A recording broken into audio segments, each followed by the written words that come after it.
La herradura dorada. No tengo nada emocionante que ofrecerle esta vez, me dijo Vance Richmond mientras nos estrechamos las manos.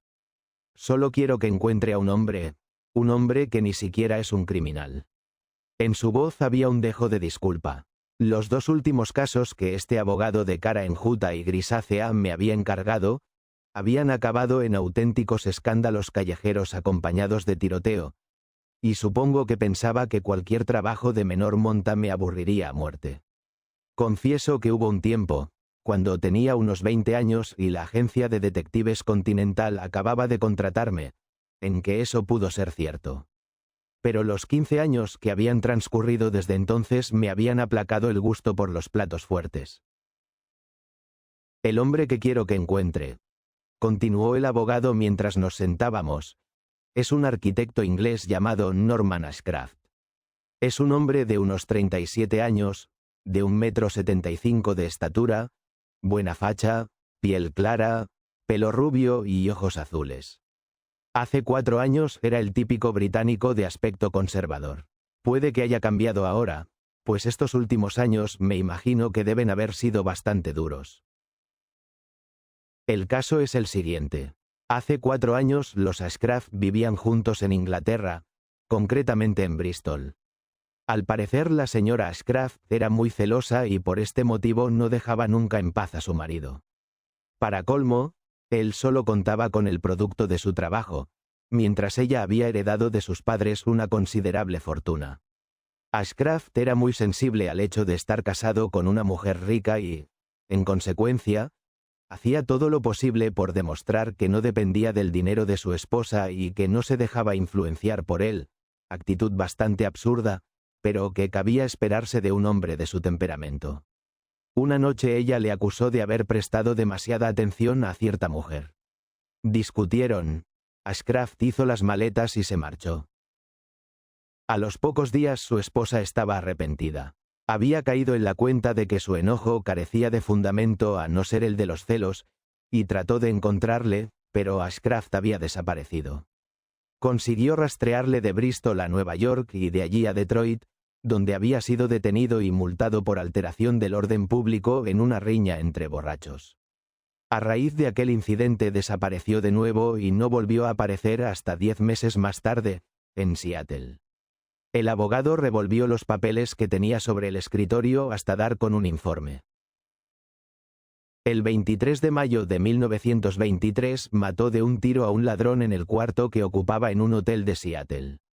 Al parecer la policía de aquella ciudad sospechó que había algo de irregular en aquel crimen, pero no pudieron acusarle de nada, pues la víctima era indudablemente un ladrón. Con esto desapareció otra vez y no se volvió a saber de él hasta hace aproximadamente un año cuando la señora Ashcraft puso un anuncio en la columna correspondiente a anuncios personales de todos los periódicos de las principales ciudades de Estados Unidos, y un día recibió respuesta desde San Francisco.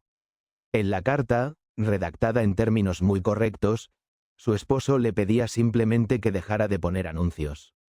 Aunque ya no utilizaba el nombre de Norman Ashcraft, le molestaba verlo impreso en cada diario que leía. Ella le contestó a la lista de correos de aquella ciudad, avisando de ello previamente por medio de otro anuncio. Él respondió con otra carta bastante cáustica. Finalmente la señora Ashcraft volvió a escribirle pidiéndole que regresara a casa, a lo que él se negó, aunque en términos más amistosos. Intercambiaron después una serie de cartas en las que él confesó que se había aficionado a las drogas y que lo poco que le quedaba de orgullo le impedía verla hasta que no volviera a ser el que era. Ella le persuadió de que aceptara el dinero suficiente para rehabilitarse y desde entonces le envía mensualmente cierta cantidad a la lista de correos de esta ciudad. Mientras tanto, como no tenía parientes que la retuvieron en Inglaterra, liquidó sus asuntos allí y se vino a San Francisco para estar cerca de su marido cuando éste decidiera regresar a ella. Así ha pasado un año. La señora Ashcraft le sigue mandando una cantidad cada mes y continúa esperando su vuelta. Él, por su parte, se ha negado repetidamente a verla y sus cartas están llenas de evasivas y referencias a la lucha que sostiene contra la droga, de la que se libera un mes para volver a caer en ella al siguiente. La señora Ashcraft, como es natural, comienza a sospechar que su esposo no tiene la menor intención de regresar a ella ni de renunciar a las drogas, que simplemente la está utilizando como fuente de ingresos regulares. He tratado de convencerla de que interrumpa los envíos durante cierto tiempo, pero se niega a hacerlo porque se considera responsable de todo lo ocurrido. Cree que aquella extemporánea expresión de celos es lo que provocó la desgracia de su marido y tiene miedo de hacer algo que pueda dañar o inducir a tomar medidas aún más perjudiciales. En ese aspecto es imposible hacerla cambiar de actitud. Quiere que Ashcraft vuelva a ella y se rehabilite, pero si él se niega a ello, está dispuesta a continuar pasándole una pensión durante el resto de su vida. Lo único que desea saber es qué le cabe esperar. Quiere acabar con esta terrible inseguridad en que vive. Lo que queremos es que usted encuentre a Ashcraft. Deseamos saber si hay esperanza de que vuelva a ser el hombre que era o si ha caído tan bajo que no existe recuperación posible. Esa es su tarea. Búsqueda, averigüe lo que pueda, y luego, una vez que sepamos algo, decidiremos si es mejor concertar una entrevista entre los dos con la esperanza de que ella pueda convencerle, o no. Lo intentaré, respondí. ¿Qué día hace la señora Ashcraft su envío mensual? El 1 de cada mes. Hoy es 28. Eso me da 3 días para terminar un asunto que tengo entre manos. ¿Tiene una foto de él? Desgraciadamente, no. Después de la discusión, la señora Ashcraft destruyó en un rapto de ira todo lo que pudiera recordarle a su esposo. Me levanté y descolgué mi sombrero del perchero. Le veré el día 2, dije mientras salía de la oficina. La tarde del día 1 me fui a la central de correos y HABLE con acento agudo con Lusk, el encargado en aquellos días de la lista de correos. Nos han informado de que un tipo que ando buscando, le dije a Lusk, vendrá a recoger su correspondencia a una de estas ventanillas. ¿Puede dar orden de que cuando venga me lo identifiquen? Los inspectores de correos están a merced de una serie de regulaciones que les prohíben colaborar con detectives privados excepto en ciertos asuntos de decidido matiz criminal. Pero un inspector complaciente no tiene por qué someter a un detective a ningún martirio chino. Se le miente para que tenga una coartada en caso de que el asunto se complique, y el que él sepa que se le ha mentido o no, carece de importancia. Así que volví al piso de abajo y me apliqué a la tarea de matar el tiempo sin perder de vista la ventanilla correspondiente a las letras AD. El empleado a cargo de dicha ventanilla tenía instrucciones de hacerme una serie cuando alguien fuera a reclamar la correspondencia de Ashcraft. La carta de su esposa aún no había llegado, pero no quise correr ningún riesgo y me quedé vigilando hasta la hora del cierre. A la mañana siguiente, poco después de las 10, empezó la función. Uno de los empleados me dio la señal en el momento en que un hombre de corta estatura vestido con un traje azul y sombrero flexible de color gris, se retiraba de una ventanilla con el sobre en la mano. Contaba unos 40 años de edad, aunque estaba muy avejentado. Su rostro tenía una consistencia pastosa, andaba arrastrando los pies y su traje pedía a gritos un buen cepillado y planchado. Se vino derecho a la mesa frente a la cual me hallaba yo de pie fingiendo revisar unos papeles. Sacó un sobre grande del bolsillo y aunque solo pude ver el frente por un segundo, me bastó para comprobar que estaba ya escrito y franqueado. Manteniendo la cara del sobre contra su pecho de modo que me era imposible leer la dirección, introdujo en él la carta que acababan de entregarle y humedeció la goma con la lengua. Pegó el sobre cuidadosamente y se dirigió hacia los buzones. Yo le seguí. No me quedaba otro remedio que utilizar el siempre socorrido recurso del tropezón. Me adelanté un paso, fingí resbalar en el suelo de mármol y me aferré al hombre como tratando de recuperar el equilibrio. Fue un desastre total. En medio de aquel fingido resbalón, di un patinazo y ambos caímos al suelo enzarzados como un par de luchadores.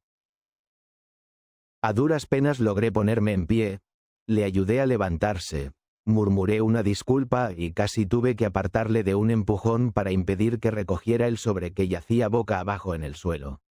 Al entregárselo tuve que volverlo para poder leer la dirección. Señor de Edward Bohannon, Café de la Herradura Dorada, Tijuana, Baja California, México. Tenía la dirección, pero me había delatado. No había forma humana de que aquel hombrecillo vestido de azul no hubiera reparado en mi estratagema. Me sacudí el polvo del traje mientras él introducía el sobre en la ranura del buzón y se dirigía después a la puerta que daba a la calle Mission. No podía dejarle escapar con lo que sabía. A toda costa tenía que impedir que avisara a Ashcraft. Decidí utilizar otro truco tan viejo como el del resbalón y seguí al hombrecillo de nuevo. En el momento en que le alcanzaba se volvió para ver si le seguía. «Hola, Mickey», le saludé. «¿Cómo van las cosas por Chicago?» «Usted se equivoca», respondió sin detenerse, entreabriendo apenas la comisura de sus labios grisáceos. «No tengo nada que ver con Chicago». Tenía ojos de color azul pálido y pupilas diminutas, los ojos del hombre adicto a la morfina o la heroína. «Déjate de historias», le respondí. «Acabas de bajarte del tren esta misma mañana». Se paró en la acera y se volvió hacia mí. «¿Yo? ¿Quién se cree que soy?» «Eres Mickey Parker. El holandés nos dio el soplo de que venías a San Francisco».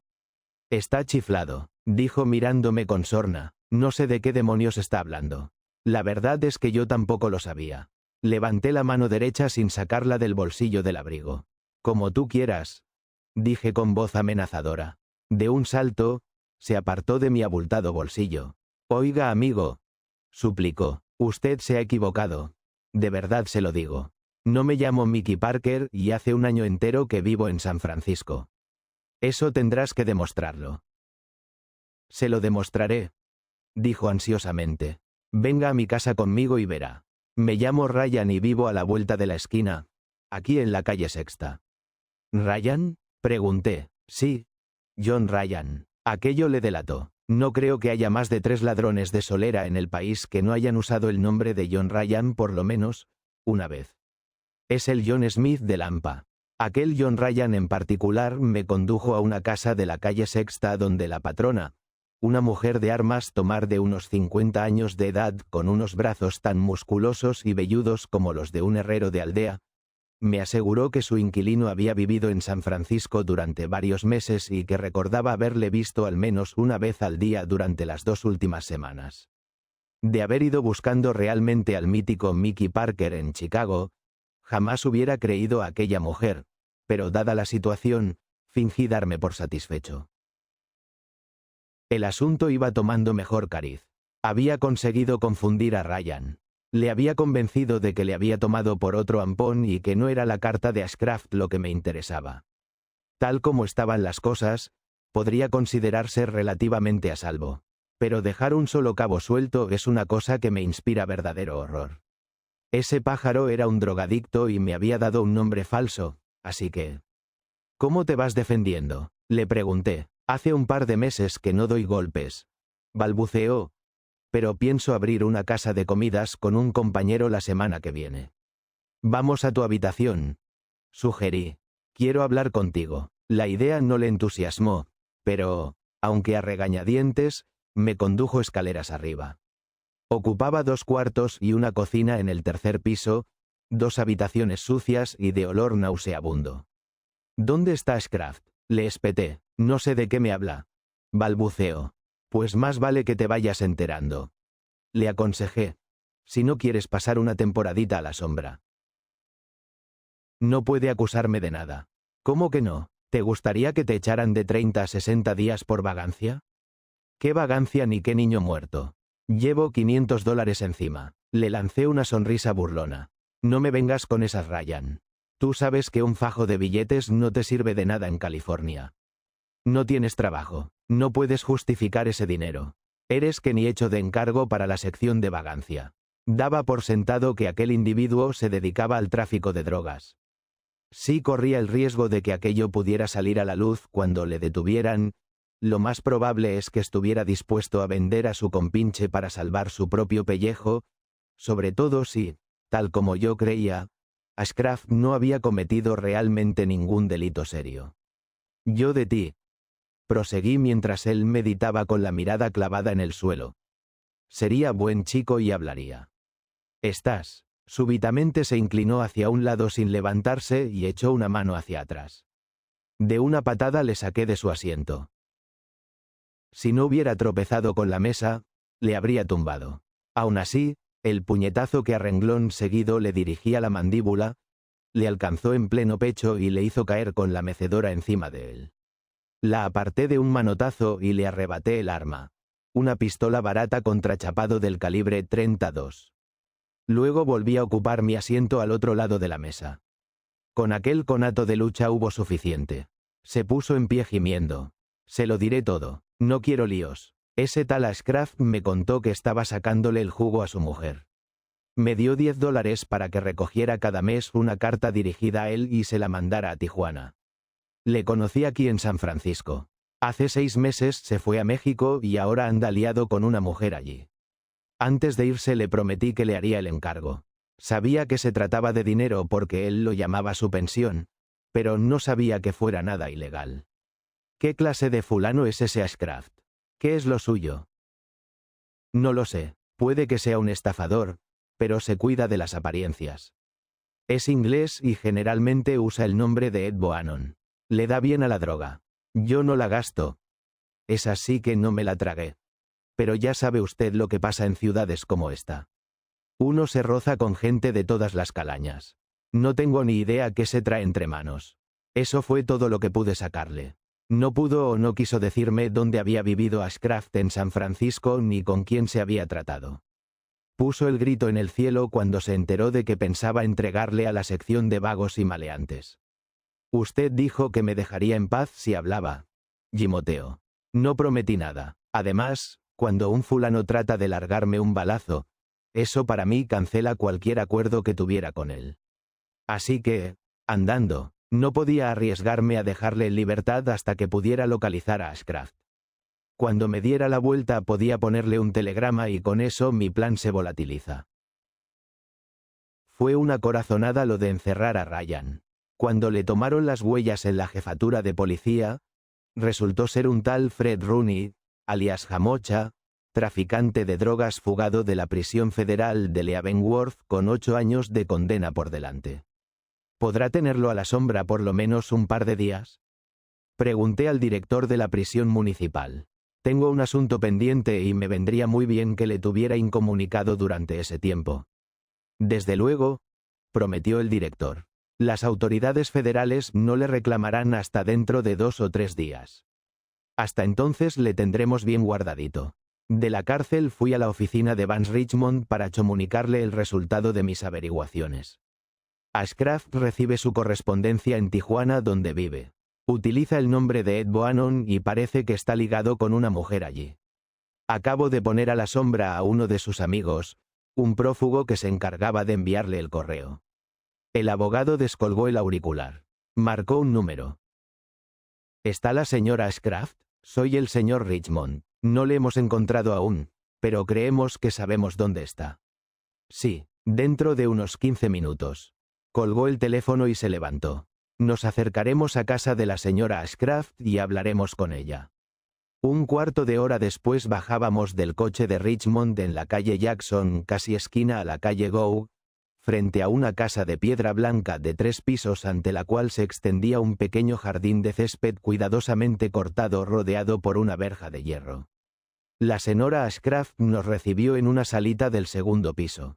Era una mujer alta de unos 30 años de edad, vestida con un traje gris que subrayaba su belleza. El adjetivo que mejor la describía era el de clara. Claro era el azul de sus ojos, el tono rosado de su piel y el castaño de sus cabellos. Richmond me presentó a ella y le dijo después lo que había averiguado, a excepción de lo referente a la mujer de Tijuana. También yo me callé que muy posiblemente su marido era ahora un delincuente. Me han dicho que su esposo está en Tijuana. Se fue de San Francisco hace 6 meses y le envían la correspondencia a un café de esa ciudad, a nombre de Edward Bohannon. Sus ojos se iluminaron, pero se abstuvo de hacer demostraciones de alegría. No era mujer para ello. Se dirigió al abogado. ¿Quieren que vaya yo a Tijuana? ¿O prefiere ir usted? Richmond negó con la cabeza. Ni usted ni yo. Usted no debe ir, y yo no puedo. Al menos por ahora. Se volvió hacia mí. Tendrá que ir usted. Está más capacitado que nosotros para llevar este asunto. Sabe lo que conviene hacer y cómo hacerlo.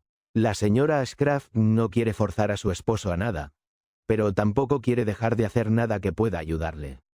La señora Ashcraft me tendió una mano fuerte y fina. Usted hará lo que crea más conveniente. Aquellas palabras eran a la vez una interrogación y una expresión de confianza. Desde luego, prometí. Me había caído bien aquella señora Ashcraft. Tijuana no había cambiado mucho en los 2 años que llevaba yo sin visitar la ciudad. Allí seguían, idénticos, los 200 metros de calle sucia y polvorienta que se abría entre 2 filas casi continuas de bares y cantinas. En las mugrientas calles laterales se refugiaban los tugurios que no habían hallado cabida en la calle principal. El automóvil que me llevó desde San Diego, me vomitó en el centro de la ciudad a primera hora de la tarde, cuando el ajetreo diario no había hecho más que comenzar. Solo 2 o 3 beodos vagabundeaba entre perros callejeros y mexicanos ociosos, pero una muchedumbre de borrachos en potencia había comenzado ya a hacer la ronda habitual de los salones. En medio de la manzana siguiente vi una gran herradura dorada. Recorrí el corto trecho que me separaba de ella y entré en la cantina. Constituía un ejemplo característico del antro local. A la izquierda de la puerta de entrada, se hallaba la barra que ocupaba más o menos la mitad de la longitud del muro. Al final de ella había 3 o 4 máquinas tragaperras.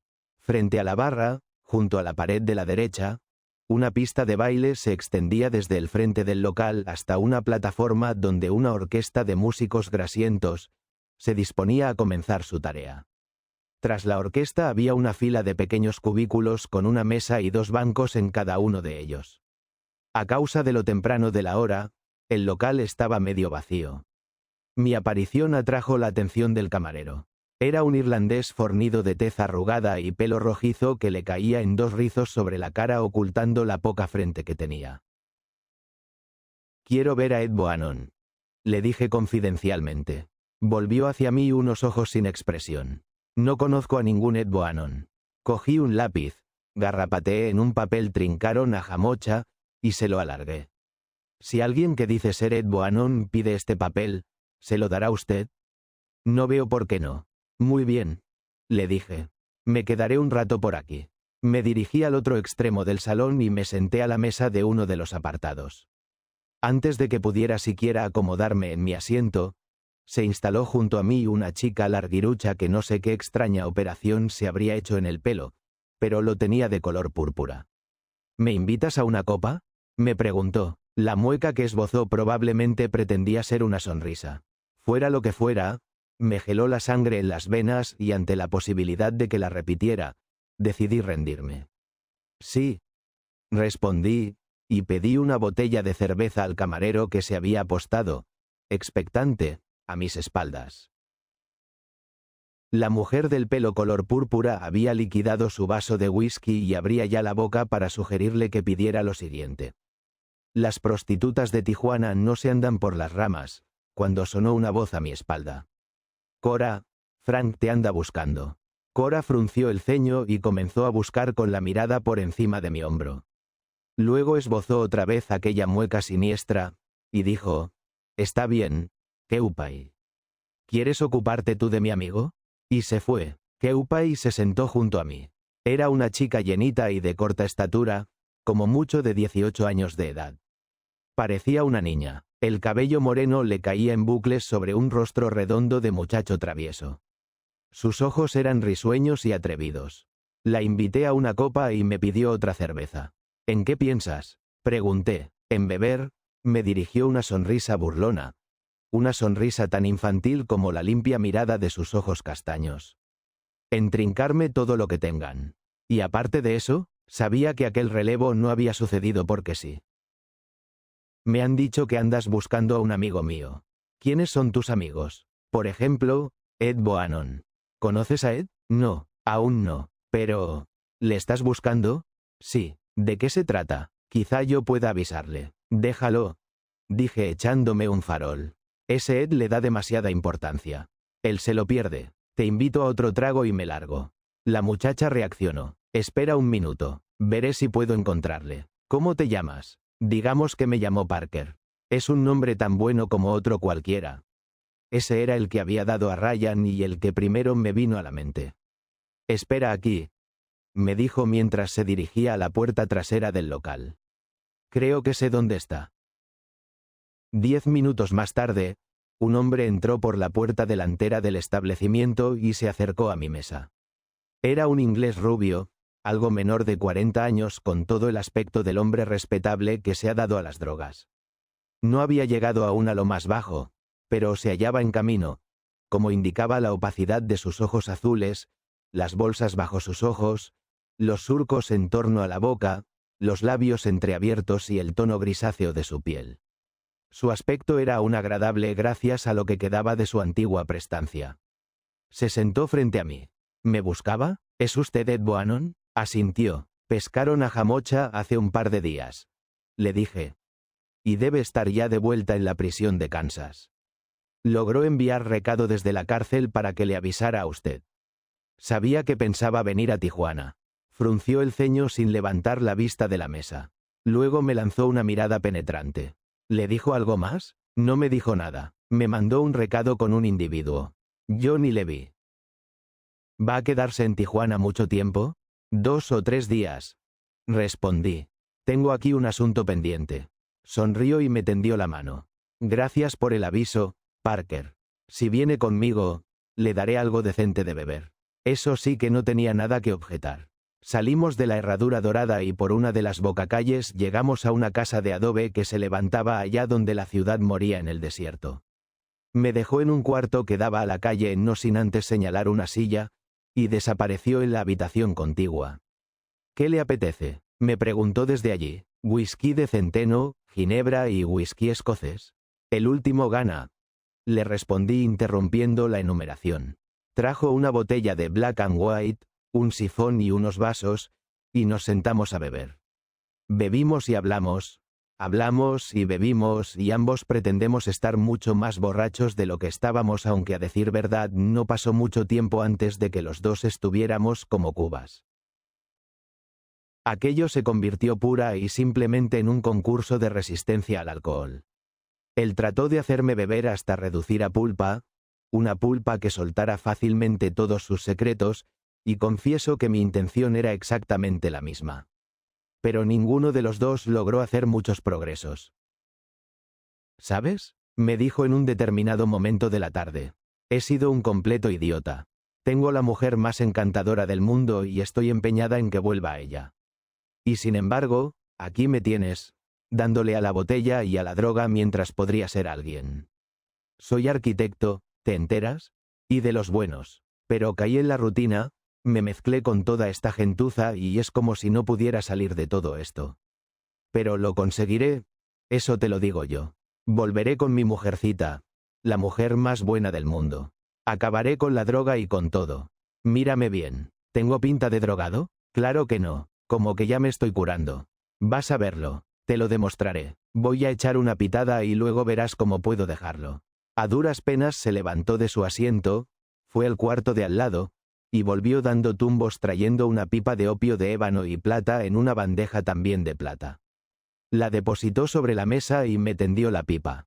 Echa una a mi salud, Parker. Le dije que prefería seguir dándole al whisky. Si prefieres cocaína, puedo ponerte una inyección. Me invitó. Rechacé la cocaína. Él se tendió cómodamente en el suelo junto a la mesa y así continuamos la fiesta, él fumando su opio y yo castigando a la botella, y ambos hablando para beneficio ajeno y tratando de sonsacarle lo más posible al otro. Cuando Keupay apareció a la medianoche, yo ya llevaba encima una buena cuerda. «Parece que os divertís, ¿eh?», dijo riendo mientras se inclinaba a besar el pelo del inglés. Se sentó de un salto sobre la mesa y echó mano a la botella. «No puede irnos mejor», le respondí aunque quizá no muy claramente. «Deberías amarte más a menudo, pescadilla. Te sienta bien». No recuerdo si contesté, o no. Lo que sí recuerdo es que poco después me tendí en el suelo junto al inglés y me dormí. Los 2 días siguientes transcurrieron más o menos como el primero. Ashcraft y yo no nos separamos ni por un momento. La muchacha nos acompañó la mayor parte del tiempo y nosotros seguimos bebiendo interrumpiéndonos solo para dormir la mona de lo que teníamos dentro. Pasamos aquellas horas, parte en la Herradura Dorada y parte en la casa de adobe, pero aún nos quedaba tiempo para recalar de vez en cuando en alguno de los muchos tugurios de la ciudad. No llegaba a darme una idea clara de lo que ocurría en torno mío, pero tampoco creo que nada se me pasara totalmente por alto. Ashcraft y yo éramos en apariencia uña y carne, pero en el fondo ninguno de los dos llegó a confiar en el otro por muy borracho que estuviera, y puedo asegurar que lo estuvimos mucho. Ni que decir tiene que él seguía dándole a la pipa regularmente. Creo que la muchacha no era aficionada a la droga, pero sí tenía buen saque para el alcohol.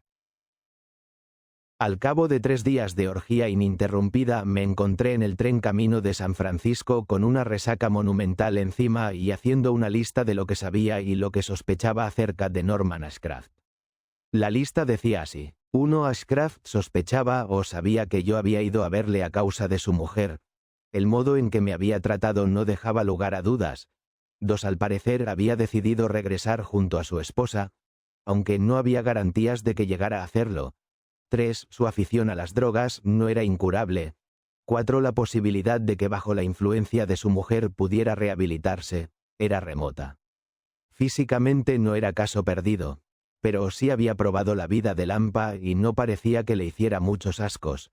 5. La muchacha llamada Keupay estaba loca por él, mientras que a él la chica le gustaba, pero nada más. Tras una noche de sueño reparador entre Los Ángeles y San Francisco, me encontré en la estación de la esquina de las calles Tercera y Townsend. Para entonces la cabeza y el estómago me habían vuelto casi a su estado normal y mis nervios se habían tranquilizado. Desayuné más de lo que había comido en los últimos 3 días y me dirigí a la oficina de Vance Richmond. «El señor Richmond está en Eureka», me dijo su secretaria. «¿Puede usted llamarlo por teléfono?» Podía, y lo hizo. Sin mencionar nombres, le dije al abogado lo que sabía y lo que sospechaba. «Entiendo», respondió. «Le sugiero que vaya a ver a la señora Ashcraft y le diga que la escribiré esta misma noche. Probablemente volveré a San Francisco pasado mañana. Creo que podemos esperar hasta entonces a tomar una decisión sin peligro de que ocurra nada». Tomé un tranvía hasta la avenida Van Ness. Allí hice trasbordo y llegué a la casa de la señora Ashcraft. Llamé al timbre sin obtener respuesta. Después de insistir varias veces, me di cuenta de que en el suelo, ante la puerta, había 2 periódicos. Miré las fechas. Eran el del día en curso y el del día anterior. Un hombre vestido con un mono descolorido regaba el jardín vecino. ¿Sabe usted si se ha ido la gente que vivía en esta casa? Le pregunté. No creo. La puerta trasera está abierta. Lo vi esta mañana. Se detuvo rascándose la barbilla. Aunque puede que hayan salido, continuó con lentitud. Ahora que usted lo dice, ayer no les vi en todo el día. Bajé la escalinata, di la vuelta a la casa, salté la cerca trasera y subí los peldaños que conducían a la entrada de servicio. La puerta de la cocina estaba entornada. Dentro no se veía a nadie, pero se oía correr el agua. Llamé con los nudillos lo más fuerte que pude. No hubo respuesta. Empujé la puerta y entré. El sonido procedía de la pila. Bajo un débil chorro de agua había un cuchillo de carnicero cuya hoja saldría unos 30 centímetros de longitud. Estaba limpio, pero la pared opuesta de la pila, allá donde salpicaba levemente el agua, estaba cuajada de manchas diminutas de un color marrón rojizo. Arañé una de ellas con la uña. Era sangre seca. A excepción de la sangre, no vi nada que pudiera considerarse anormal. Abrí la puerta de la despensa. Todo estaba en orden. Frente a mí había una puerta que comunicaba con el resto de la casa. La abrí y avancé por un pasillo débilmente iluminado por la poca luz que llegaba de la cocina. Tanteaba en la penumbra el lugar donde suponía que hallaría el interruptor de la luz, cuando tropecé con un bulto blando. Aparté el pie, busqué en el bolsillo una caja de cerillas y encendí una. Un muchacho filipino yacía a mis pies a medio vestir con la cabeza y los hombros sobre el suelo del pasillo y el resto del cuerpo contorsionado sobre los primeros peldaños de una escalera. Estaba muerto. Mostraba una herida en un ojo y una enorme cuchillada justo debajo de la barbilla. Sin necesidad siquiera de cerrar los ojos, pude reconstruir el crimen. El asesino había alcanzado a la víctima en lo alto de las escaleras, Le había sujetado por la cara introduciendo el pulgar en uno de sus ojos y echándole hacia atrás la cabeza para poder asestar la cuchillada en el cuello. Después le había arrojado por las escaleras. A la luz de una segunda cerilla, hallé el interruptor de la luz. Lo reaccioné, me abrochó el abrigo y comencé a subir las escaleras. Aquí y allá se veían goterones de sangre oscurecida. En el descansillo del segundo piso, una enorme mancha roja destacaba sobre el dibujo del papel de la pared. En lo alto de las escaleras hallé otro interruptor y encendí la luz. Avancé por el pasillo. Me asomé al interior de 2 habitaciones en que no vi nada que me llamara la atención y seguí adelante hasta doblar un ángulo del corredor. Allí me detuve de un salto a punto de tropezar con el cuerpo de una mujer. Yacía en el suelo boca abajo con las rodillas dobladas bajo el cuerpo y las manos crispadas sobre el estómago. Iba vestida con un camisón y llevaba el largo cabello recogido a la espalda en una trenza. Le puse un dedo sobre la nuca. Estaba fría como el hielo. Me arrodillé junto a ella teniendo cuidado de no rozarla, y miré su rostro. Era la doncella que 4 días antes nos había abierto la puerta a Richmond y a mí. Me puse en pie y miré a mi alrededor. La cabeza de la sirvienta casi rozaba con una puerta cerrada. Evitando tropezar con el cadáver, la abrí y entré en un dormitorio que evidentemente no era el de la doncella. Estaba lujosamente decorado en tonos grises y crema y adornaban las paredes unos grabados franceses. Todo estaba en orden en la habitación excepto la cama. Sábanas, colchas y mantas estaban apiladas sobre ella en confuso montón, un montón que, a decir verdad, abultaba demasiado. Inclinado sobre el lecho, comencé a retirar una por una las cubiertas. La segunda apareció manchada de sangre. De un tirón aparté el resto. Frente a mí apareció el cadáver de la señora Ashcraft. Formaba un pequeño ovillo del que sobresalía solamente la cabeza que colgaba contorsionada de un cuello rebanado hasta el hueso. 4 profundos arañazos le cruzaban un lado del rostro, de la sien a la barbilla. Vestía un pijama de seda azul, una de cuyas mangas había sido arrancada. Tanto este como las sábanas estaban empapadas en sangre que las cubiertas habían mantenido húmedas. Cubrí el cadáver con una manta, sorteé cuidadosamente el cuerpo de la mujer que yacía en el pasillo, y bajé encendiendo todas las luces que pude en busca de un teléfono. Lo encontré al pie de la escalera. Llamé primero a la policía y después a la oficina de Vance Richmond. Dígale al señor Richmond que la señora Ashcraft ha sido asesinada, le dije a la secretaria. Estoy en casa de la víctima. Puede llamarme aquí. Salí al exterior por la puerta principal y me senté en el escalón superior a fumar un cigarrillo mientras aguardaba a la policía. Estaba destrozado. No era la primera ocasión en que veía más de 3 muertos, pero esta me había pillado con los nervios aún resentidos de 3 días de borrachera. Antes de que terminara mi primer cigarrillo, un coche de policía dobló la esquina a toda velocidad, paró frente a la casa y comenzó a vomitar hombres. El sargento Hogar, jefe de la sección de homicidios, fue el primero en subir la escalinata. ¿Qué hay? Me saludó. ¿Qué ha descubierto esta vez? Al tercer cadáver me di por vencido, le dije mientras le conducía al interior de la casa. Quizá un profesional como usted pueda encontrar alguno más. Para ser un aficionado, no se le ha dado mal, respondió. Mi resaca se había desvanecido y estaba ansioso de ponerme manos a la obra. Le mostré primero el cadáver del filipino y luego los de las 2 mujeres. No hallamos ninguno más. Durante las horas siguientes, Hogar, los 8 hombres que había traído consigo y yo nos dedicamos por entero a las tareas de rutina en esos casos. Había que registrar la casa de arriba abajo, interrogar a los vecinos, llamar a las agencias que habían facilitado el servicio, localizar e interrogar a las familias y amigos del filipino y la doncella y también al chico de los periódicos, al de la tienda de ultramarinos, al de la lavandería, al cartero. Una vez reunidos la mayor parte de los informes, Hogar y yo nos escurrimos lo más discretamente que pudimos y nos encerramos en la biblioteca. Anteanoche, ¿La noche del miércoles? Gruñó Hogar una vez que nos hallamos confortablemente instalados en sendos sillones de cuero fumando un cigarrillo. Asentí. El informe del forense que había examinado los cuerpos, la presencia de los dos periódicos en la entrada y el hecho de que ni los vecinos, ni el chico de los recados de la tienda de ultramarinos ni el carnicero hubieran visto a ninguno de los habitantes de la casa desde el miércoles, hacía suponer que el crimen había ocurrido o el miércoles por la noche o durante las primeras horas de la mañana del jueves. Yo diría que el asesino forzó la puerta de servicio, continuó Hogar mirando al techo a través del humo, cogió un cuchillo en la cocina y subió las escaleras. Puede que se dirigiera directamente al cuarto de la señora Ashcraft o puede que no, pero lo cierto es que antes o después llegó allí. La manga arrancada y los arañazos del rostro de la víctima demuestran que ésta ofreció resistencia. El filipino y la doncella oyeron el ruido de la lucha o quizá los gritos de su señora y corrieron a ver qué pasaba. Lo más probable es que la criada llegara a la puerta del dormitorio en el momento en que salía el asesino y éste la mató allí mismo. Luego debió ver al filipino que salía huyendo, le alcanzó en lo alto de las escaleras y acabó con él también. Luego bajó a la cocina, se lavó las manos, dejó el cuchillo y huyó.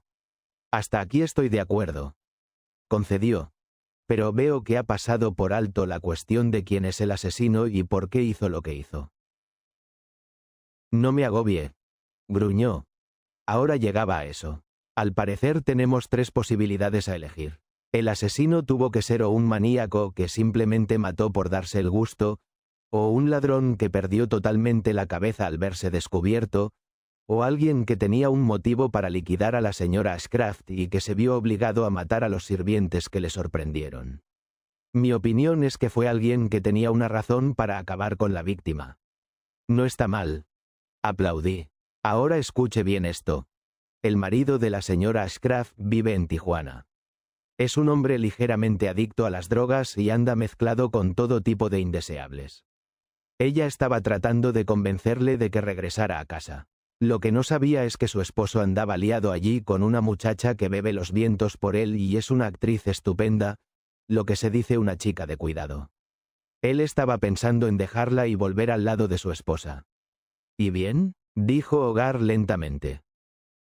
El problema es, continué, que yo me hallaba con él y con la chica anteanoche, es decir, la noche del crimen. ¿Y bien? Alguien llamó con los nudillos a la puerta interrumpiendo nuestra conversación. Era un policía que venía a avisarme de que me llamaban por teléfono. Bajé al primer piso, tomé el auricular y escuché la voz de Vance Richmond. ¿Qué ha pasado? La señorita Henry me transmitió el recado, pero no pudo darme ningún detalle. Le puse al corriente de lo sucedido. Salgo para San Francisco esta noche, me dijo cuando hube terminado. Continúe la investigación y haga lo que crea más conveniente. Tiene carta blanca. ¿De acuerdo?, repliqué. Cuando usted vuelva probablemente estaré fuera de la ciudad. Puede localizarme a través de la agencia. Ahora voy a telegrafiar a Ashcraft en su nombre para pedirle que venga. Después de hablar con Richmond llamé a la cárcel municipal y pregunté al director si John Ryan, alias Fred Rooney, alias Jamocha, continuaba allí detenido. No, los agentes de la Policía Federal se lo llevaron ayer por la mañana. Volví a la biblioteca y le dije a Hogar apresuradamente, voy a tomar el tren de la tarde para San Diego. Apuesto lo que quiera a que el crimen se planeó en Tijuana. Voy a enviar un cable a Ashcraft pidiéndole que venga. Quiero sacarle de allí durante un par de días y si le hago venir a San Francisco usted se puede encargar de vigilarle. Le daré una descripción completa de él.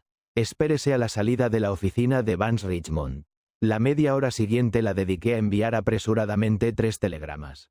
El primero iba dirigido a Ashcraft, Edward Bohannon Café de la Herradura Dorada Tijuana, México. La señora Ashcraft ha muerto.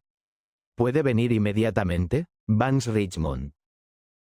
Los otros 2 los redacté en clave.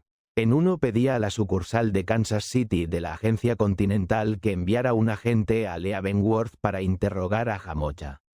En el otro rogaba a la oficina de Los Ángeles que mandara un agente a San Diego, donde habría de encontrarse conmigo al día siguiente. Hecho esto, corrí a mi apartamento, metí a escape unas cuantas prendas limpias en una maleta, y poco después me hallaba en el tren que avanzaba en dirección hacia el sur, dispuesto a echarme un buen sueño. Al descender del tren a primera hora de la tarde del día siguiente, me recibió una ciudad alegre, atestada de visitantes que habían acudido a San Diego atraídos por el comienzo de la temporada hípica de Tijuana. El acontecimiento había reunido a un público de la más variada condición: artistas de cine de Los Ángeles, propietarios de fincas del Imperial Valley, marineros de la flota del Pacífico, jugadores, turistas, tuneadores y hasta alguna que otra persona normal.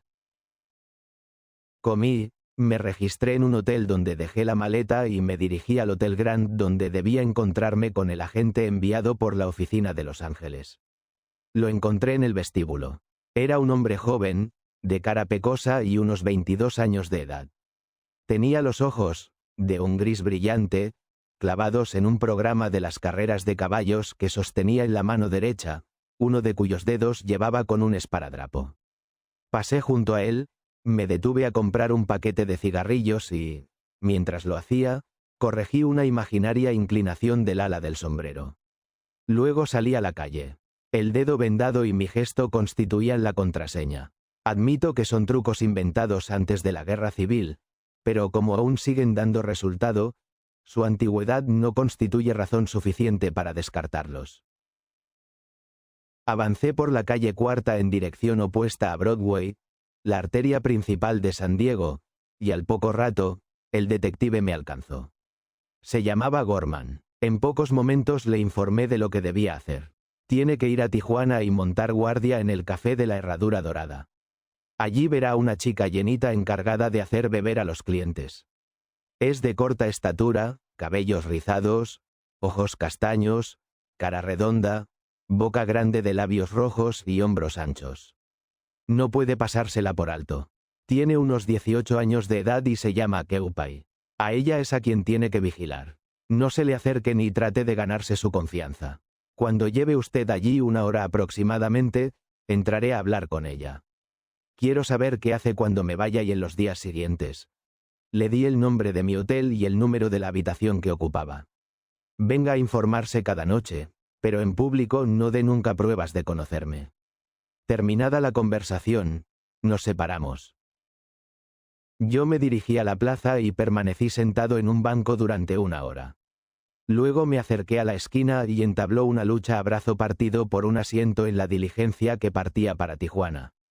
Tras 25 kilómetros de camino polvoriento, compartiendo con otras 4 personas un asiento destinado a 3, y de una parada momentánea en el puesto de policía de la frontera, me hallé frente a la entrada del hipódromo de Tijuana. Las carreras habían empezado hacía rato, pero una hilera ininterrumpida de espectadores continuaba entrando por la barrera giratoria.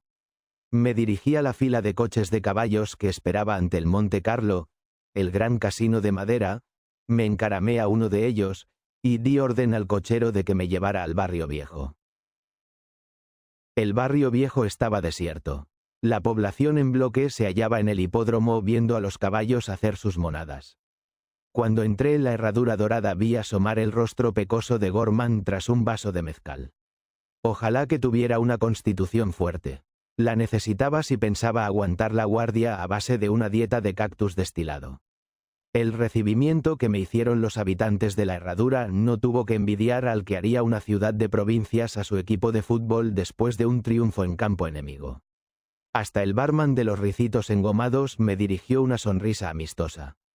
¿Dónde está Keupay?, pregunté, cuidándole la familia al hermano Ed, ¿eh? Me espetó una enorme muchacha sueca. Veré si puedo encontrarla. Keupay entró en ese momento por la puerta trasera y se abalanzó sobre mí asfixiándose a besos, abrazos, arrumacos y Dios sabe cuántas otras muestras de cariño. ¿Vienes a por otra curda? No, respondí conduciendo hacia la barra. Esta vez se trata de negocios. ¿Dónde está Ed? Se fue al norte. Su mujer la palmó y fue a hacerse cargo de la lana. ¿Y eso te destroza el corazón, no?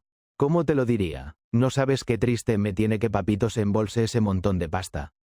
Le dirigí lo que pretendía ser una mirada cargada de experiencia. ¿Y crees que Ed va a volver a depositar el tesoro a tus pies? Sus ojos despidieron un fulgor oscuro. ¿Qué diablos te ha dado? Preguntó. Sonreí como quien se las sabe todas. Pasará una de estas dos cosas, predije. O te dejará como estaba planeado, o vas a necesitar hasta el último céntimo para salvar el pellejo. Cochino mentiroso. Se hallaba de pie junto a mí, su hombro izquierdo casi rozando mi hombro derecho. Con un rápido movimiento se introdujo la mano izquierda bajo la falda. La empujé por el hombro hacia adelante apartando su cuerpo lo más posible del mío. El cuchillo que había sacado quedó clavado en el reverso del tablero de la mesa. Era un puñal de hoja gruesa, equilibrado para facilitar una mayor puntería al arrojarlo. Echó un pie hacia atrás, clavándose uno de sus finos tacones en el tobillo. Rodeé su cuerpo con el brazo izquierdo y mantuvo su brazo apretado contra el costado mientras ella liberaba el cuchillo de la mesa. ¿A qué viene todo esto? Alcé la mirada. Frente a mí había un hombre que me miraba de pie con las piernas separadas y los puños apoyados en las caderas. Era un tipo alto y fornido de hombros anchos entre los que emergió un cuello amarillento largo, escuálido que a duras penas lograba sostener una cabeza pequeña y redondeada. Sus ojos parecían dos bolas de azabache pegadas a ambos lados de una nariz pequeña y aplastada. ¿Qué se propone?, me gritó aquella belleza. Era inútil tratar de razonar con él. Si es usted un camarero, trae game, una cerveza y algo para la chica. Si no lo es, largo de aquí. Lo que le voy a traer es un... La muchacha se escurre de entre mis manos y le hizo callar. Para mí, un whisky, le ordenó bruscamente. El desconocido gruñó, nos miró, primero a mí y luego a la chica, volvió a mostrar unos dientes roñosos, y se retiró. ¿Es amigo tuyo? Más te vale no andarse con bromas con él, me advirtió sin responder a mi pregunta. Luego devolvió el puñal a su escondite y se volvió hacia mí. ¿Qué es eso de que Ed está metido en un lío? ¿Leíste lo del asesinato en el periódico? Sí, entonces puedes imaginarlo, contesté. La única salida que le queda es echarte la culpa a ti. Pero dudo que pueda hacerlo. Si no puede, está arreglado. Estás loco, exclamó. Por muy borracho que estuvieras, sabes muy bien que la noche del crimen estábamos los dos aquí contigo. Puede que esté loco, pero no lo suficiente como para pensar que eso demuestra nada, corregí. En lo que sí puede que esté loco es en que espero no irme de aquí sin llevarme el criminal atado a la muñeca. Se echó a reír en mis narices. Me reí también y me levanté. Nos veremos, le dije mientras avanzaba hacia la puerta. Volví a San Diego y envié un telegrama a Los Ángeles pidiendo que mandaran otro agente. Luego fui a comer algo y regresé al hotel a esperar a Gorman. Llegó con retraso y oliendo a mezcal a 10 leguas a la redonda. Dentro de todo, parecía bastante sereno. Por un momento, pensé que iba a tener que ayudarle a salir de allí a balazos, bromeó. Déjate de ironías, le ordené. Su trabajo consiste en ver qué pasa y cómo se acabó. ¿Qué ha descubierto? Cuando usted se fue, la muchacha y el hombretón se pusieron a cambiar impresiones. Parecían bastante nerviosos. Al rato, él salió del local, así que dejé a la chica y le seguí. Fue al centro y puso un telegrama. No pude acercarme para ver a quién iba dirigido. Luego regresó al bar. ¿Quién es ese tipo? Por lo que he oído no es ningún angelito. Flynn el cuello de ganso, le llaman. Es el encargado de echar a los borrachos del local y de otros trabajitos por el estilo. Si Cuello de Ganso era el matón de plantilla de la Herradura Dorada, ¿cómo era posible que no le hubiera visto durante mi primera visita? Por borracho que estuviera, nunca se me habría pasado por alto semejante macaco. Y fue precisamente durante aquellos 3 días cuando mataron a la señora Ashcraft. Telegrafié a su oficina para pedir que mandaran otro agente. Dije a Gorman. Se pondrá en contacto con usted. Encargue a la chica y ocúpese de Cuello de Ganso. Creo que acabaremos encajando los 3 asesinatos, o sea que ándate con ojo. Como usted diga, jefe, respondió, y se fue a acostar. Al día siguiente pasé la tarde en el hipódromo entretenido con los caballos mientras hacía tiempo hasta que llegara la noche. Al terminar la última carrera, cené en la posada de la puesta de sol y me dirigí después al casino principal, situado en el mismo edificio. Había allí reunida una muchedumbre de al menos 1 millar de personas que, a empujones, pugnaban por abrirse paso hasta las mesas de póker, dados, ruleta y 7 y medio, ansiosas de probar fortuna con lo mucho que habían ganado o lo poco que no habían perdido en las carreras. No me acerqué a las mesas. Mi hora de jugar había pasado. Entre el gentío traté de seleccionar a los que, por una noche, habían de ser mis ayudantes. Pronto descubrí al primero, un hombre tostado por el sol que era, indudablemente, un campesino en traje de domingo. Se dirigía hacia la puerta con la expresión vacía del jugador a quien se le ha acabado el dinero antes de terminar la partida. Su congoja no se debe tanto a la pérdida en sí, como a la necesidad de abandonar la mesa de juego. Me interpuse entre el jornalero y la puerta. ¿Le desplomaron?, pregunté compasivamente cuando llegó junto a mí. Asintió con gesto vacuno. ¿Le gustaría ganar $5 por unos minutos de trabajo? Le tenté. Desde luego que le gustaría, pero ¿de qué se trataba? Quiero que venga conmigo al barrio viejo y mire bien a un hombre. Cuando lo haya hecho, le pagaré. No hay truco ni cartón. La respuesta no le satisfizo completamente, pero, ¡qué caramba! $5 son $5 y siempre quedaba la posibilidad de retirarse si no le gustaba el cariz que tomaban las cosas. Así pues, se decidió probar suerte. Dejé al brasero junto a una puerta y me fui derecho hacia otro candidato, un hombre bajo y regordete de ojos optimistas y boca de gesto débil que se mostró también dispuesto a ganarse $5 del modo anteriormente descrito. El tercer individuo a quien repetí la oferta se negó a correr un riesgo semejante a ciegas. Al fin acabé convenciendo a un filipino vestido con un traje de glorioso color caqui, y a un griego corpulento que probablemente era camarero o barbero. Con 4 me bastaba. Por otra parte, eran justo los hombres que necesitaba. Lo bastante poco inteligentes como para avenirse a mis planes, pero, al mismo tiempo, lo suficientemente honrados como para que pudiera fiarme de ellos. Los instalé en un coche de caballos y me los llevé al barrio viejo. Se trata de lo siguiente. Les informé cuando llegamos. Voy a entrar al café de la Herradura Dorada que está a la vuelta de la esquina. A los 2 o 3 minutos entran ustedes y piden algo de beber. Le di al brasero un billete de $5. Pague con esto. No se lo descontará de su paga. Allí verán a un hombre alto y fornido de cuello largo amarillento y una cabeza diminuta en lo alto. Es imposible que les pase desapercibido. Quiero que le echen una buena mirada sin que él se dé cuenta de nada. Cuando estén convencidos de que podrían reconocerle en cualquier parte, háganme una señal discreta con la cabeza. Luego vuelvan aquí y les daré su dinero. Tengan cuidado de que nadie en el bar se dé cuenta de que me conocen. El asunto les pareció raro, pero teniendo en cuenta que les había prometido $5 por cabeza, y que en las mesas de juego con un poco de suerte. El resto pueden imaginárselo. Hicieron algunas preguntas que yo me negué a contestar, pero al fin accedieron. Cuando entré en el local, Cuello de Ganso se hallaba detrás de la barra echando una mano a los camareros. Y la ayuda estaba justificada. El local estaba de bote en bote. No pude descubrir entre la muchedumbre la cara pecosa de Gorman, pero sí descubrí el rostro enjuto de Hooper, el agente que habían mandado de Los Ángeles en respuesta a mi segundo telegrama. Algo más allá distinguía a Keupai bebiendo en compañía de un hombre cuyo rostro reflejaba la repentina osadía de un marido modelo echando una cana al aire. Me hizo una seña con la cabeza pero no abandonó a su cliente. Cuello de Ganso me obsequió con un gruñido y la botella de cerveza que le había pedido. En ese momento entraron mis 4 ayudantes que representaron sus papeles de maravilla. Para empezar pasearon la mirada a su alrededor mirando uno tras otro a todos los rostros a través del humo y eludiendo nerviosamente las miradas que se encontraban con la suya. Al poco uno de ellos, el filipino, descubrió detrás de la barra al hombre que les había descrito.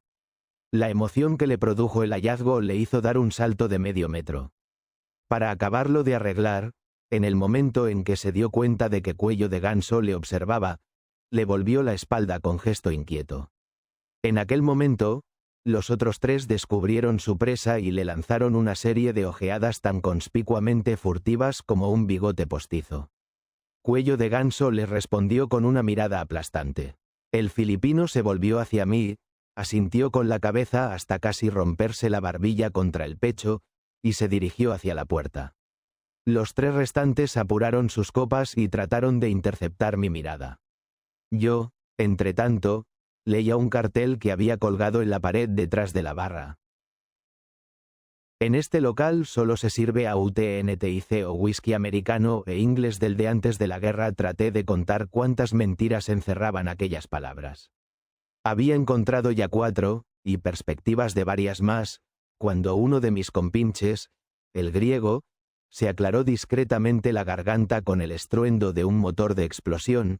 Cuello de Ganso, con el rostro como la grana, avanzaba al otro lado de la barra con una pistola en la mano.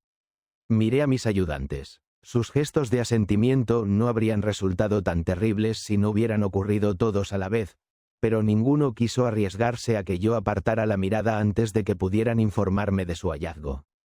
Las 3 cabezas asintieron al mismo tiempo, señal que no pudo pasar desapercibida a nadie en varios metros a la redonda. Después los 3 se dirigieron apresuradamente hacia la puerta con el fin de poner la mayor distancia posible entre ellos y el hombre del cuello escuálido con su juguete.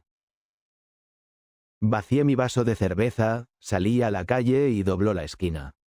Mis 4 ayudantes me esperaban apiñados en el lugar indicado. Le reconocimos, repitieron a coro. Buen trabajo. Les felicité. No pudieron hacerlo mejor. Creo que son ustedes detectives natos. Aquí tienen su dinero. Y ahora, muchachos, yo no volvería a poner los pies en ese lugar, porque a pesar de lo bien que han disimulado, y conste que lo hicieron a la perfección, puede que ese tipo haya sospechado algo. Más vale pasarse de prudentes. Se abalanzaron sobre los billetes y antes de que terminara mi discurso había desaparecido. A la mañana siguiente, poco antes de las 2, Hooper entró en mi habitación del Hotel de San Diego. Poco después de irse usted, Cuello de Ganso desapareció con Gorman pisándole los talones, me informó. Luego la muchacha se dirigió a una casa de adobe a las afueras de la ciudad y entró en ella. Cuando me vine, aún no había salido. La casa estaba a oscuras. Gorman no apareció. A las 10 de aquella mañana me despertó un botones que me entregó un telegrama cursado en Mexicali y que decía lo siguiente: vino aquí anoche en automóvil.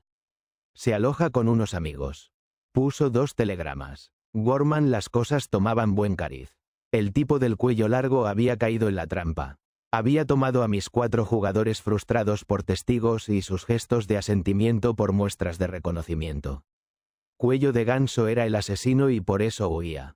Me había despojado del pijama y estaba a punto de embutirse en mi pelele de lana, cuando regresó el botones con otro telegrama. Este lo firmaba Hogar. ASHCRAFT desapareció ayer. Llamé a Hooper por teléfono para sacarle de la cama. Vaya a Tijuana, le dije. Vigile la casa donde dejó anoche a la muchacha a menos que la encuentre antes en la Herradura Dorada. Quédese de guardia hasta que aparezca.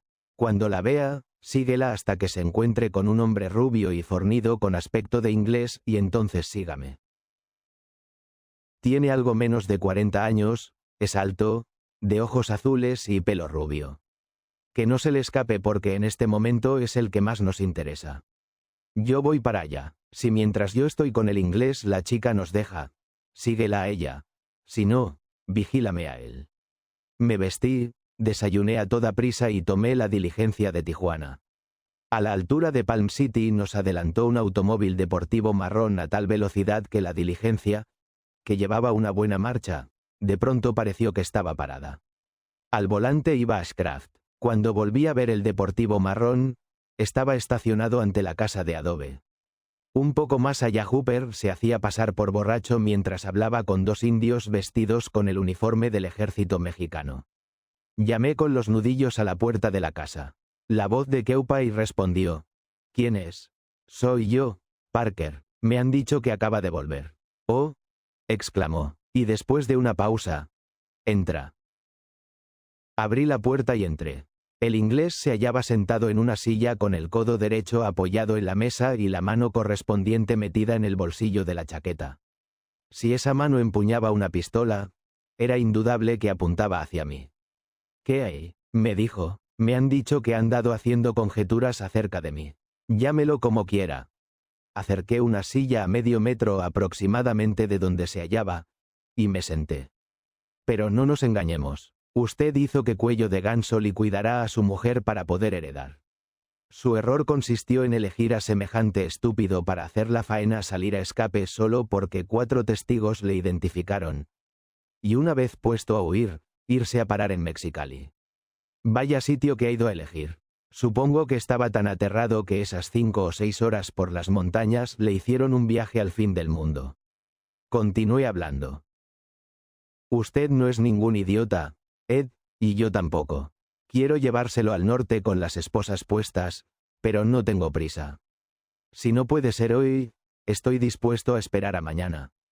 Antes o después le agarraré a menos que alguien se me adelante, lo que confieso que no me partiría el corazón.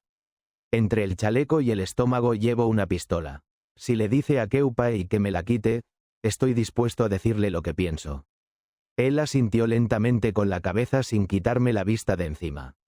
La muchacha se me acercó por la espalda. Deslizó una de sus manos por encima de mi hombro y la introdujo bajo mi chaleco. Sentí como mi vieja compañera de fatigas me abandonaba.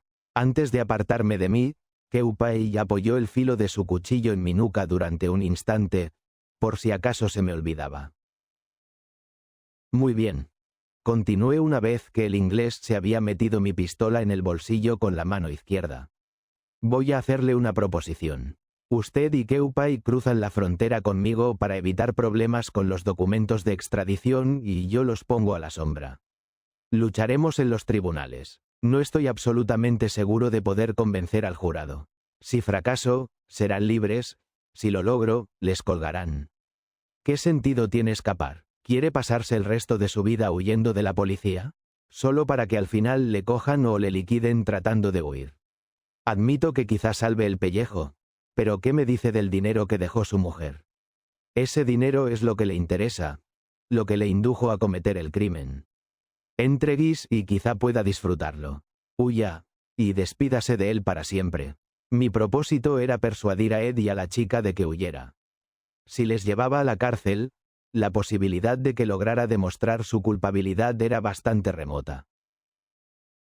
Todo dependía del giro que tomaran las cosas, de que pudiera probar que Cuello de Ganso había estado en San Francisco la noche del crimen, y me temía que saldría con unas cuantas coartadas en su defensa. Lo cierto era que en la casa de la señora Ashcraft no habíamos podido hallar una sola huella, y aun en el caso de que yo pudiera demostrar que se hallaba en San Francisco la noche de autos, tendría que probar no solo que había sido el autor del crimen, sino que lo había cometido en nombre de sus 2 amigos, lo cual era aún más difícil. Lo que quería es que la pareja huyera. No me importaba a dónde fueran ni lo que hicieran con tal que pusieran los pies en polvo.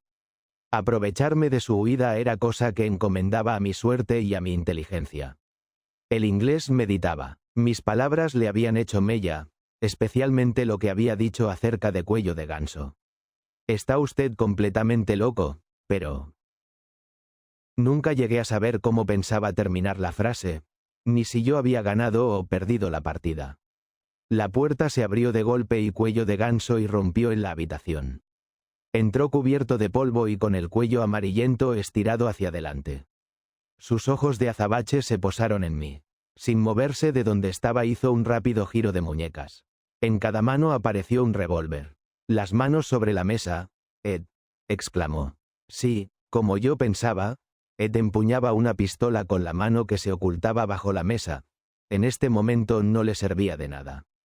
Una esquina del mueble le bloqueaba el tiro. Sacó la mano del bolsillo y la posó junto a la otra sobre el tablero.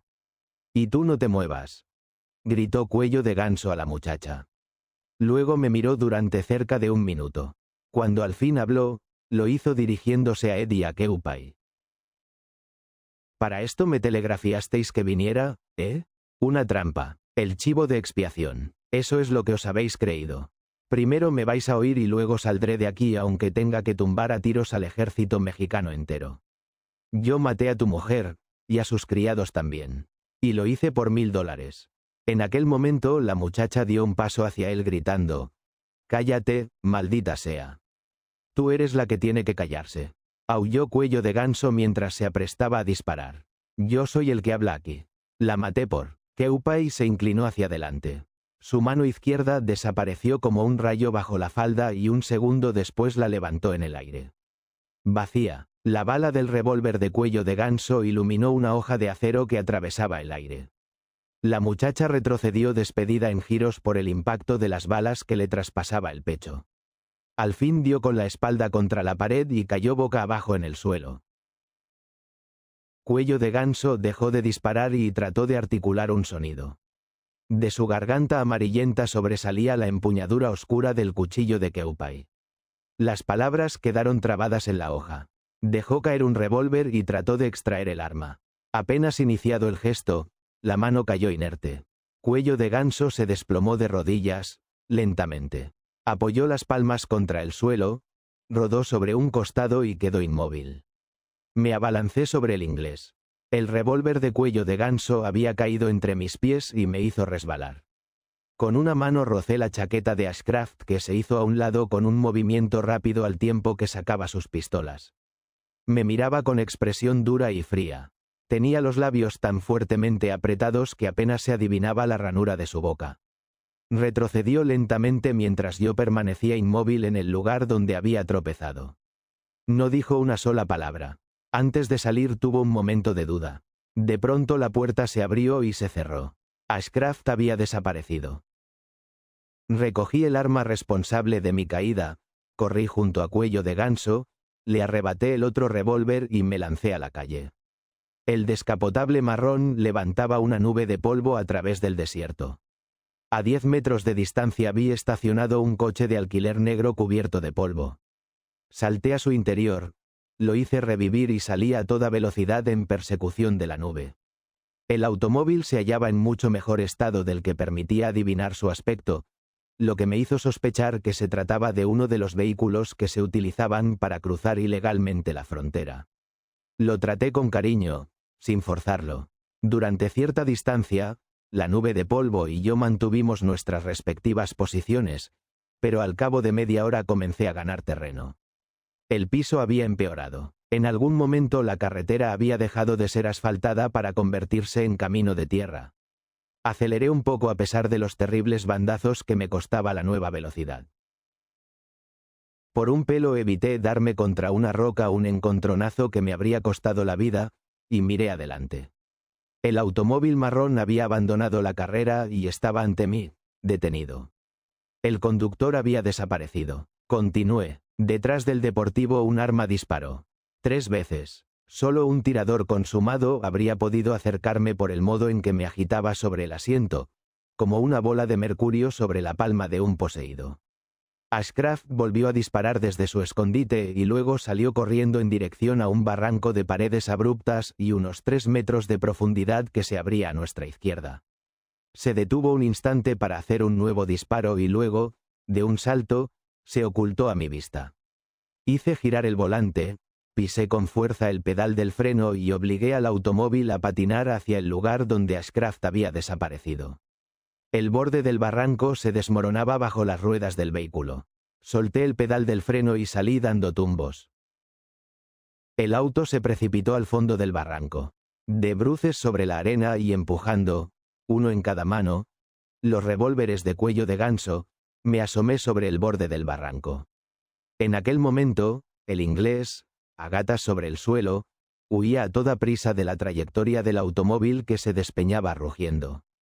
En su mano aferraba una pistola, la mía. «Suelta esa pistola y ponte de pie, Ed», grité. Rápido como una víbora giró sobre sí mismo y quedó sentado en lo más hondo del barranco apuntando con el arma hacia arriba. Mi segundo disparo le acertó en el antebrazo. Cuando bajé junto a él le hallé sosteniendo el brazo herido con la mano izquierda. Recogí el revólver que había dejado caer y lo registré para ver si llevaba otro. Luego retorcí un pañuelo y se lo até a modo de torniquete algo más arriba de la herida. «Salgamos de aquí y hablemos», le dije mientras le ayudaba a trepar la empinada ladera. Subimos a su automóvil. «Adelante, hable todo lo que le dé la gana», me invitó. «Pero no espere que yo participe en la conversación. No tiene nada contra mí. Usted mismo vio con sus propios ojos cómo Keupai liquidó a Cuello de Ganso cuando él la acusó de haber planeado el crimen. ¿Cuál es tu versión entonces? Pregunté. ¿Que la chica pagó a Cuello de Ganso para que matara a tu mujer cuando se enteró de que pensabas volver a ella? Exactamente. No está mal, Ed. Todo encaja perfectamente a no ser por un pequeño detalle. Que tú no eres Ashcraft. Se sobresaltó y luego se echó a reír. Creo que su entusiasmo le está ofuscando el cerebro. Bromeó. Si lo que dice fuera cierto, ¿cree que habría podido hacer creer a una mujer que era su esposo sin serlo? Supongo que el señor Richmond no me hizo probar mi identidad. Te diré, Ed, creo que soy más listo que la señora Ashcraft y que Richmond. Supongamos que tenías un montón de documentos que pertenecieron a Ashcraft, papeles, cartas, notas de su puño y letra. Por poca habilidad que tuvieras con la pluma, no te habría sido difícil engañar a su mujer. En cuanto al abogado, lo de demostrar tu identidad fue un puro formalismo. A Richmond nunca se le pasó por la imaginación que pudiera ser otra persona. Al principio te propusiste aprovecharte de la señora Ashcraft poco a poco, para sacarle una pensión vitalicia. Pero una vez que ella canceló todos sus asuntos en Inglaterra y se vino aquí, decidiste matarla y hacerte con todo. Sabías que era huérfana y no tenía parientes que la heredaran. Sabías también que lo más probable era que nadie en América supiera que no eras Ashcraft. Y a todo esto, ¿dónde cree que está Ashcraft? Está muerto, respondí. Se sobresaltó aunque no quiso dar muestra alguna de emoción. Sus ojos adquirieron detrás de su sonrisa una expresión meditabunda. Naturalmente es posible que esté en lo cierto, concedió, pero aún así no sé cómo va a conseguir llevarme a la horca. Puede probar que Keupai sabía que yo no soy Ashcraft. Puede probar que sabía por qué la señora Ashcraft me enviaba dinero. ¿Puede probar que sabía lo que me traía entre manos? Creo que no. Es probable que te libres, admití. Nunca se sabe cómo va a reaccionar un jurado y no me importa confesar que preferiría saber más de lo que sé acerca de esos crímenes. ¿Te importaría entrar en detalles de cómo suplantaste a Ashcraft? Frunció los labios y se encogió de hombros. Se lo diré, al fin y al cabo ya no tiene gran importancia. Si van a meterse en la cárcel por suplantación de personalidad, confesarse autor de un robo no puede empeorar mucho las cosas. Comencé como ladrón de hotel, dijo el inglés después de una pausa. Cuando la cosa comenzó a ponérselo difícil en Europa, decidí venir a los Estados Unidos. Una noche, en un hotel de Seattle, forcé la cerradura de una habitación del cuarto piso y entré. Apenas había cerrado la puerta tras de mí, cuando oí el rasguño de la llave en la cerradura. La habitación estaba completamente a oscuras. Encendí la linterna, descubrí la puerta de un armario empotrado y me refugié en su interior. Por suerte el armario estaba vacío, lo que significaba que el ocupante de la habitación no tendría necesidad de abrirlo. Un hombre entró y prendió las luces. Al rato comenzó a pasear por la habitación. Durante 3 largas horas paseó de derecha a izquierda, de izquierda a derecha, mientras yo permanecía de pie en el interior del armario con un revólver en la mano dispuesto a utilizarlo en el momento en que se le ocurriera abrir la puerta. 3 horas se pateó aquel maldito cuarto. Luego se sentó a una mesa y oyó el rasgar de una pluma sobre el papel. A los 10 minutos volvió a sus paseos, pero esta vez por poco rato. Oí el clic de la cerradura de una maleta al abrirse y luego un disparo. Salí de mi escondite. El ocupante del cuarto estaba tendido en el suelo con un agujero en la sien. Buena me la había hecho. En el pasillo se oían voces excitadas.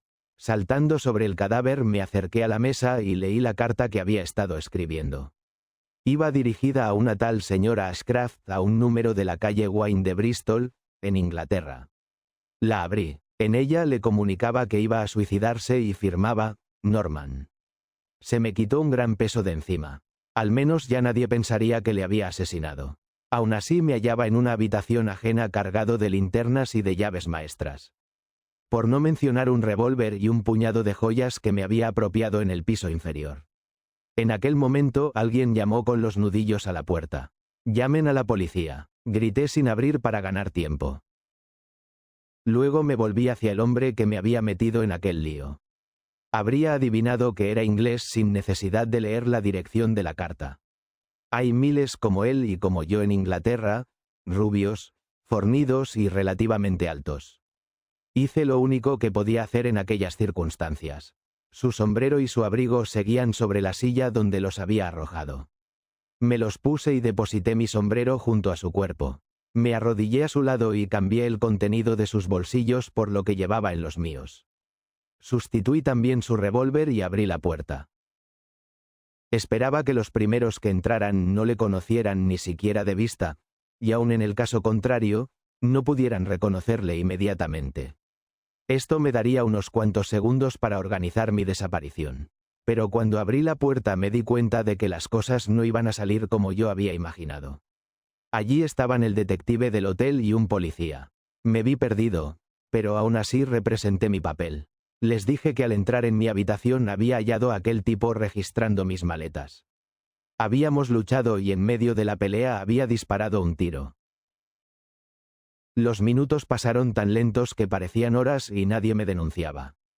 Todos me llamaban señor Ashcraft.